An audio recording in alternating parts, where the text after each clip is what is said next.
O Senhor esteja convosco. Ele está no meio de nós. Proclamação do Evangelho de Jesus Cristo segundo Lucas. Glória a vós, Senhor.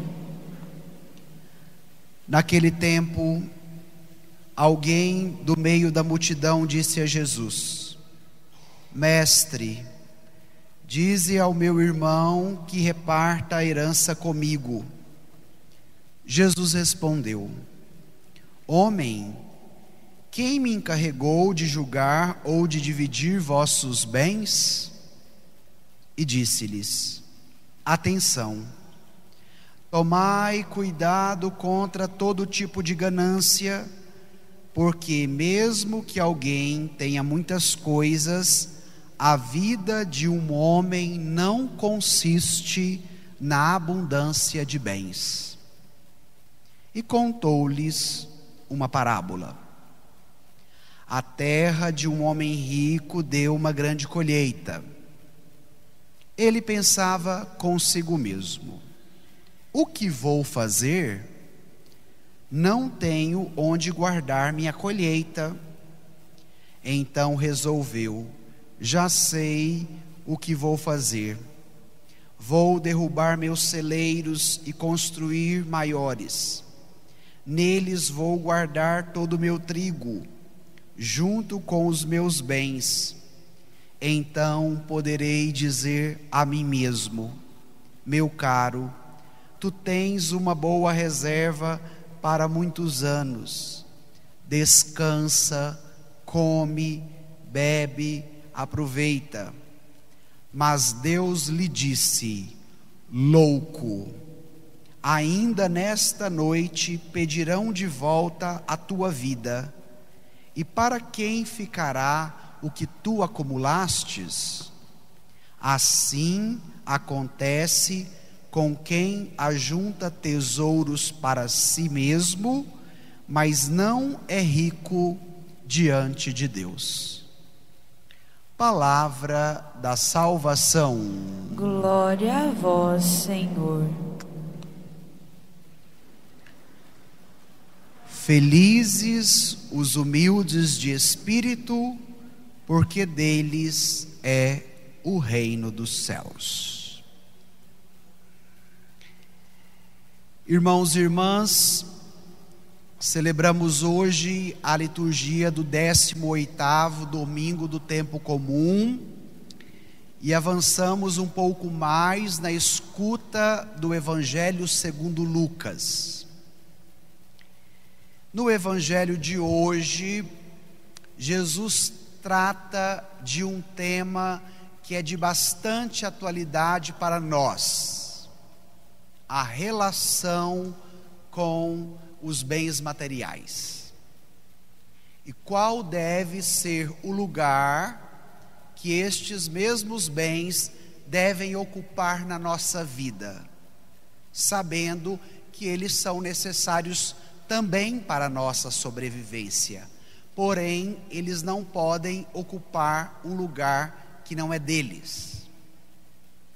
Jesus, no Evangelho, é questionado por um homem que o aborda e faz um pedido: Mestre, dize ao meu irmão que reparta a herança comigo. Porque Jesus foi reconhecido também como um rabino. O rabino, dentro do judaísmo, ele tinha a missão de ser um árbitro e às vezes de resolver os conflitos internos, porque de acordo com a perspectiva da época, quando o pai morria, quem tinha o direito por primeiro da herança era o filho primogênito, ou seja, o filho mais velho. Então provavelmente este homem que chega até Jesus seja o irmão mais novo, se sentindo lesado pelo irmão mais velho e querendo a mediação de Jesus para resolver o problema sobre a divisão da herança. Então é importante vocês entenderem que briga e desavença por herança não é novo na história. Aqui nós estamos há 2000 anos atrás. E ainda hoje, em muitas famílias, em muitas realidades, estes conflitos. Mas diante do pedido deste homem, vem a resposta de Jesus, que é dada também por meio de uma pergunta.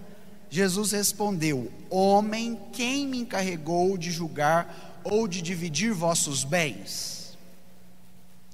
Jesus já no primeiro momento quer esclarecer que a sua missão por primeira não diz respeito a este conteúdo, porque o bem que ele vem para oferecer à humanidade não é o bem material.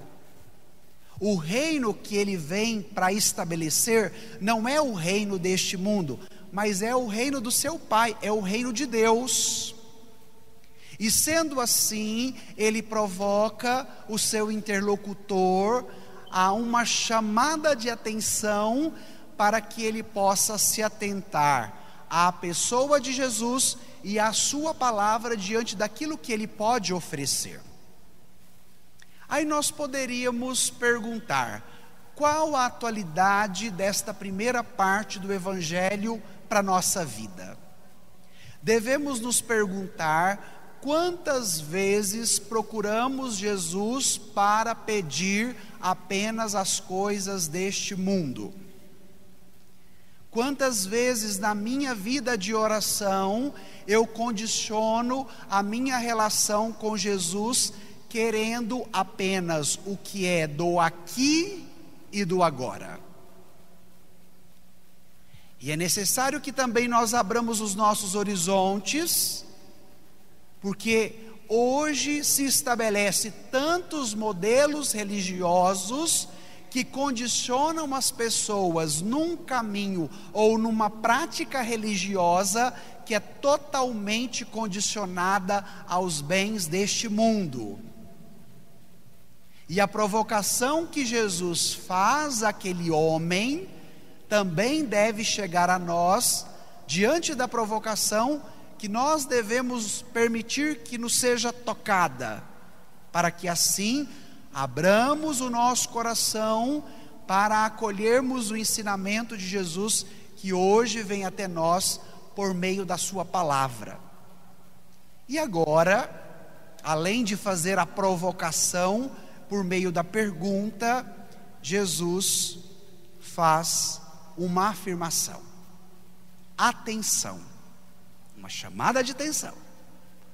Tomai cuidado contra todo tipo de ganância, porque mesmo que alguém tenha muitas coisas, a vida de um homem não consiste na abundância dos seus bens.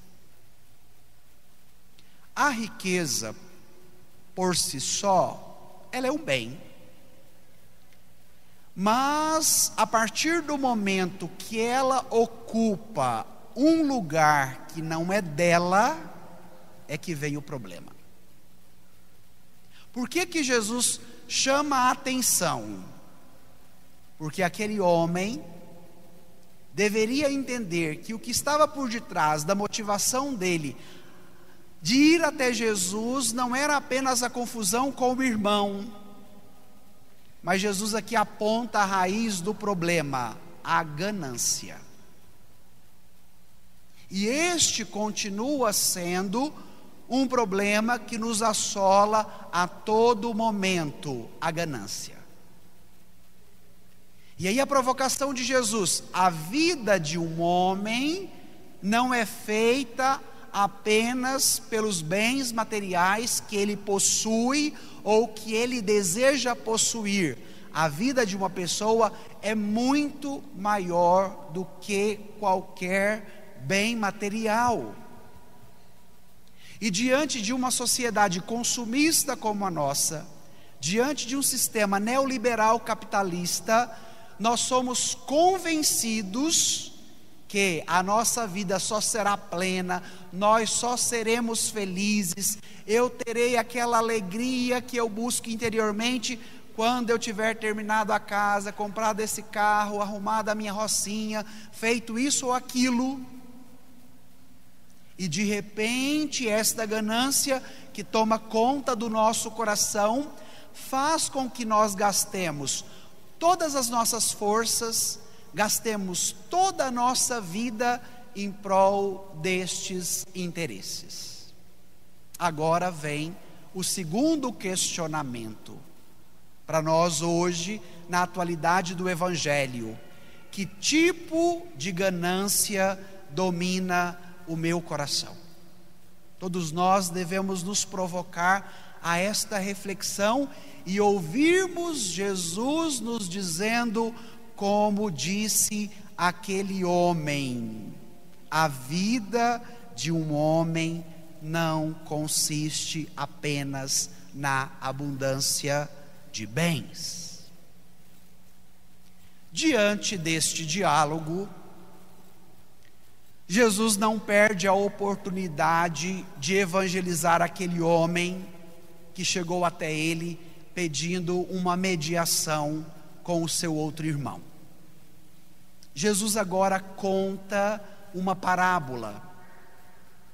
A parábola era uma figura de linguagem para que o ouvinte se atentasse à mensagem que Jesus iria transmitir, porém a finalidade última era que ele entendesse que tipo de conteúdo que Jesus estava tratando, e diante deste conteúdo trazê-lo para a sua vida.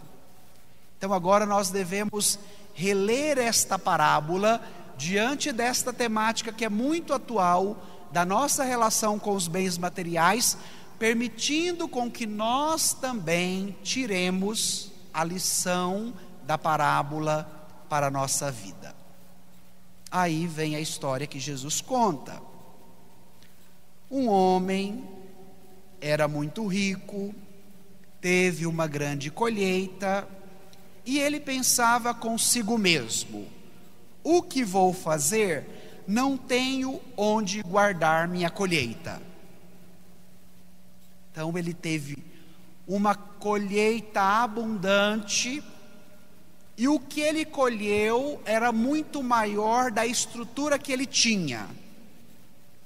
Então ele não pensa em partilhar com os mais necessitados, ele não pensa nem mesmo nos seus colaboradores que o ajudou a trabalhar a terra, a plantar e a colher, mas o foco da parábola se torna o dono da colheita.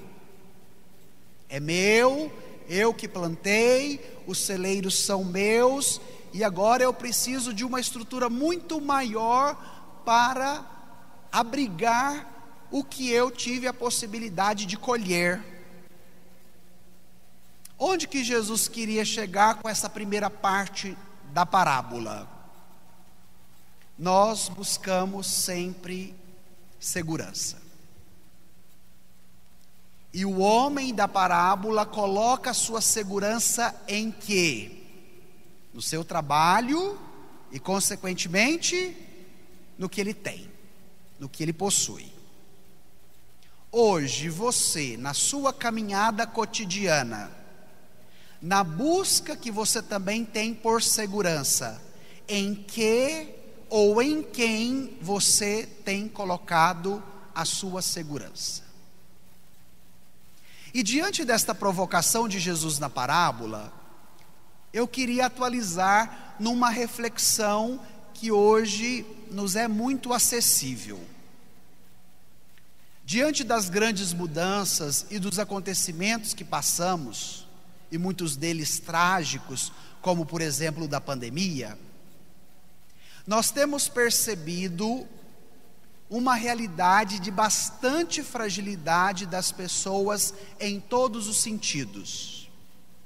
Fragilidade emocional, fragilidade psíquica, fragilidade física, fragilidade na fé. E o conteúdo da fragilidade que assola e maltrata tanto as pessoas faz com que elas se tornem vulneráveis e de repente se apoiem naquilo que é visto como a solução do meu problema. Vamos dar alguns exemplos concretos. Nós estamos num período político muito atribulado no Brasil, seja de direita ou seja de esquerda. E por que os discursos extremistas, tanto de direita quanto de esquerda, têm encontrado adesão de milhares de pessoas? Porque elas estão fragilizadas, elas estão buscando segurança e encontram nestes discursos a segurança. Então eu sou do lado A ou eu sou do lado B. Vamos trazer um pouquinho mais perto, dialogando com a religião.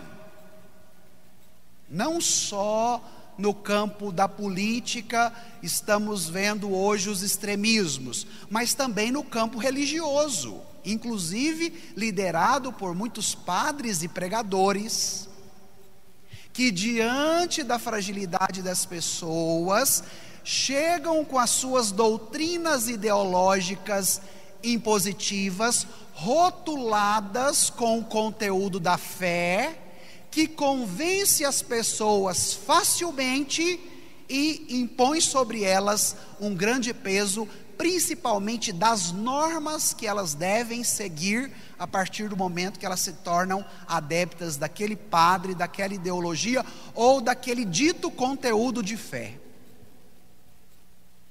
Então, o Evangelho, minha gente, ele é muito atual e ele fala da nossa realidade.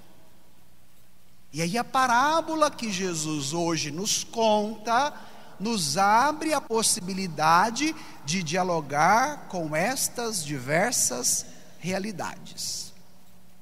Depois disso, o homem da parábola resolveu: já sei o que eu vou fazer. Vou derrubar meus celeiros, construir maiores, neles vou guardar todo o meu trigo junto com os meus bens. Então poderei dizer a mim mesmo: meu caro, tu tens uma boa reserva para muitos anos. Se vocês perceberem na parábola, o centro é o homem, o centro é o eu. Eu vou construir minha colheita, meu trigo, meu celeiro, meus bens. Eu vou dizer a mim, meu caro, descanse e aproveite. E o Evangelho agora também toca num outro tema muito atual, do egocentrismo, do egoísmo. Quando o eu se torna o centro de todas as coisas. E este homem da parábola também somos nós. Devemos nos reconhecer nesta figura, por mais que ela seja metafórica. Diante do nosso egoísmo, do nosso egocentrismo, diante da ganância que muitas vezes se estabelece em nós e conduz a nossa escolha e o nosso jeito de ser. É o meu celeiro, é o meu trigo, é a minha colheita, eu vou dizer a mim mesmo, ou seja, eu me basto. Um dos conceitos que hoje tem se utilizado é o conceito da cultura do eu. Porque já não me importa mais o outro, já não me importa mais a relação com as coisas criadas e já não me importa mais a relação com Deus. Porque se o centro sou eu, por isso o egoísmo, a palavra ego vem do latim que significa eu. Então este egoísmo é o engrandecimento do meu eu. Então, sendo eu o centro, tudo gira em torno de mim, e aí eu já desprezo o outro, eu já desprezo as coisas criadas, e eu já desprezo a Deus. E Jesus hoje, por meio desse evangelho, quer nos chamar a atenção como chamou aquele homem. para uma nova centralidade, que não seja marcada pelo meu eu e nem pela centralidade dos meus bens materiais. Jesus hoje quer nos chamar a um novo olhar, porque aquele homem foi capaz de construir celeiros, mas ele não foi capaz de ampliar os seus horizontes numa dimensão mais alargada. O que lhe interessava era apenas aquilo que lhe dava segurança diante das suas buscas mais profundas e, consequentemente, da sua fragilidade. Aquele homem tinha a inteligência dos negócios, mas não era um homem sábio. E hoje nós devemos permitir com que o Evangelho também nos ajude a olhar para aquilo que eu digo, é meu, é do meu trabalho, é o meu celeiro, são as minhas coisas, é a minha vida, é o meu jeito, é do jeito que eu gosto, e assim sucessivamente. Aí aquele homem, diante da sua segurança, vai dizer a si: descansa, come, bebe e aproveita. Gente, essa atitude do homem da parábola faz parte do nosso contexto? Diante de tantas propagandas, vozes, diante de tudo aquilo que nós vemos, acessamos na internet, nas redes sociais, no nosso contato cotidiano, nos dizendo: descansa, come, bebe e aproveita. Se você tiver esse itinerário de vida, você será a pessoa mais feliz da face da terra. Se você tiver uma estrutura econômica, financeira, de bens que te possibilita descansar, comer, beber e aproveitar, a sua vida está resolvida, os seus problemas estarão resolvidos. Então é a cultura do entretenimento, é a cultura que te convence dizendo assim: olha, tem que trabalhar muito para esse entretenimento que te descansa. Depois nós olhamos a cultura gastronômica da comida e da bebida. Se vocês andarem por Canedo, a cada raio de 100, 200 metros, o que é que você encontra? Uma distribuidora de bebidas. E por que tem tanta distribuidora de bebida? Porque o que hoje convence as pessoas é: descansa, come, bebe e aproveita a vida. E a partir do momento que nós somos convencidos por este modelo, apoiamos nele, porque de uma maneira ilusória ele me dá um certo tipo de segurança também. Era o desejo daquele homem. E depois Jesus vai agora dizer, contando a parábola: mas Deus lhe disse: louco, ainda nesta noite pedirão de volta a tua vida, e para quem ficará o que tu acumulastes? Diante do nosso egoísmo, nós devemos hoje, Deus, nos chamar de loucos. Diante da nossa ganância, devemos ouvir o Senhor nos chamando de louco. Louco. Essa parte do Evangelho é bem digesta, porque na cultura do descansa, come, bebe e aproveita, nós queremos apenas aplausos e reconhecimento, dizendo: parabéns, você está certo, continue por aí. E agora vem Deus chamando aquele homem de louco. Louco. dizendo a ele: hoje a sua vida será retirada. E aí? O que você levará dos seus celeiros, da sua colheita, do seu trigo, da sua terra, do seu trabalho? Jesus não menospreza através da parábola nem o trabalho e nem os bens materiais, porque eles são necessários para a nossa sobrevivência cotidiana. Mas a finalidade da parábola é nos ajudar a entendermos que lugar os bens e o trabalho devem ocupar na nossa vida.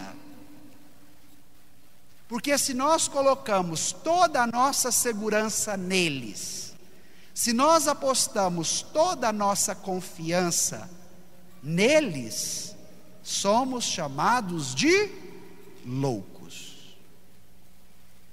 A chamada de atenção agora é para uma conversão daquele homem que escutava a parábola, de abrir a sua vida a um raio de visão, a um horizonte que fosse além daquele que estava na ponta do seu nariz. E hoje é esse mesmo sentido que a palavra precisa dar para cada um de nós, porque tudo passa. O Papa Bento XVI, meditando este texto bíblico, vai dizer: a juventude passa, as forças físicas passam e o poder passa. A vida da pessoa é muito maior do que o cargo que ela ocupa e os bens que ela possui. Entenda que você é maior do que os bens que você possui e que você é maior do que qualquer cargo que de repente você ocupe. Por quê? Porque todas essas realidades, elas são transitórias e passageiras. E partindo desta realidade que passa, o que permanece? A pessoa, independente da sua idade, da sua condição física ou do cargo social ou religioso que ela exerce. E nós muitas vezes temos uma visão focada só no do aqui e do agora. Dom Moacir, que era nosso bispo auxiliar, tinha um dito que dizia assim: nesse mundo todo mundo chega carregado e todo mundo vai embora carregado. Neste mundo ninguém traz nada quando chega e não leva também nada quando vai. Então, encontrar para a vida um sentido que seja maior do que o descansa, come, bebe e aproveita. Um sentido para a sua existência, para o seu trabalho, para a sua manutenção cotidiana, que seja mais profunda do que o descansa, come, bebe e aproveita. Padre, então, o que fazer de maneira concreta? O próprio Jesus responde na parábola. Assim acontece com quem ajunta tesouros para si mesmo, mas não é rico diante de Deus. Que a sua riqueza material não te prive de ser rico diante de Deus. Vou repetir. Que a sua riqueza material não te prive de ser rico diante de Deus. Padre, e o que fazer para ser rico diante de Deus? Vai nos dizer a segunda leitura da carta de São Paulo aos Colossenses: irmãos, se ressuscitastes com Cristo, esforçai-vos por alcançar as coisas do alto, onde está Cristo sentado à direita de Deus.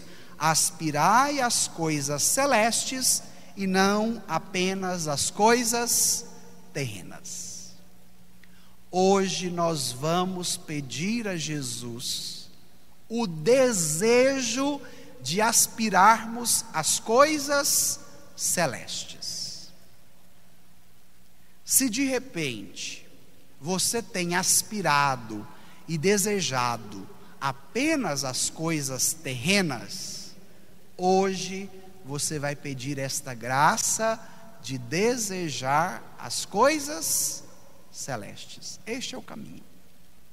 E isso vai qualificar o seu trabalho, isso vai qualificar a sua vida financeira, isso vai qualificar a sua relação familiar, isso vai te ajudar no caminho de fé. Em quem você tem colocado a sua segurança diante da sua fragilidade. Buscai as coisas do alto, aonde está escondida com Cristo em Deus. Quando Cristo, vossa vida, aparecer em seu triunfo, então vós aparecereis também com Ele, revestidos de glória. Então esse é o desejo hoje da palavra para a nossa vida. Que a glória que nós buscamos seja esta, a de Cristo. E que nesta glória de Cristo possamos ser honestos, justos, solidários no nosso trabalho, e inclusive na forma como nós administramos os nossos bens. E eu queria encerrar a pregação com 2 dados que eu tive a possibilidade de acessar nos noticiários esta semana, bem condizentes com o Evangelho. Brasil volta ao mapa da fome, com 60 milhões de brasileiros vivendo uma situação de insegurança alimentar e de fome. Depois, Brasil tem o 2º maior número de donos de jatinhos particulares do mundo. Durante a pandemia, milionários fazem filas para comprarem jatinhos no Brasil. Tem a ver o Evangelho com a realidade do Brasil? 2 notícias da nossa atualidade que falam da palavra. Sabe quando nós vamos mudar esta realidade? Quando nós começarmos a obedecermos e vivermos o Evangelho. Porque enquanto a minha teoria for do descansa, come, bebe e aproveita, a realidade será esta, nos noticiários e na vida do povo, principalmente dos 60 milhões de brasileiros que hoje vivem na insegurança alimentar ou na fome propriamente dita. Deixe com que esse Evangelho te ajude. Deixe com que esse Evangelho hoje te oriente para buscar as coisas do alto, para diante daquilo que você tem com abundância no seu celeiro, seja repartido de maneira fraterna, que você busque também as riquezas do alto, as riquezas do céu, aonde está o nosso tesouro, de onde nós veremos revestidos de glória. Que nesta manhã o Senhor nos ajude a buscarmos a riqueza de Deus. Então vamos encerrar pedindo isto. Pense por um instante. Em quem você tem colocado a sua segurança? Quais são as suas buscas mais profundas no que diz respeito à relação com os bens materiais. Como você lida com o egoísmo e com a ganância. Vai pedindo agora a Jesus esta graça de buscar as coisas do alto, de aspirar às coisas do céu, de ser revestido da glória de Deus, que te ajudará a trabalhar de uma forma nova, de administrar os seus bens com sabedoria.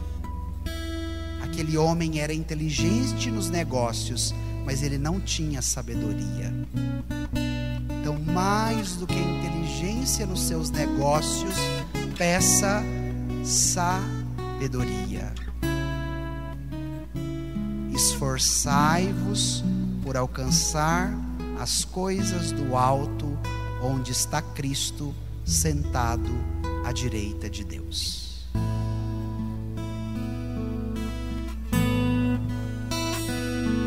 As coisas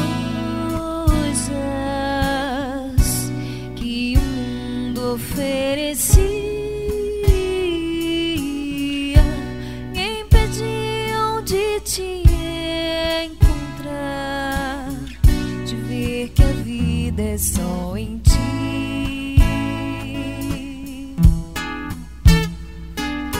Mas tu viestes e tocaste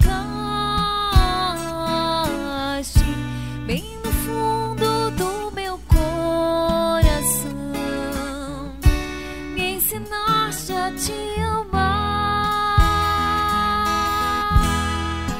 Oh Jesus, recebe então a minha vida, recebe as coisas que de ti me afastam.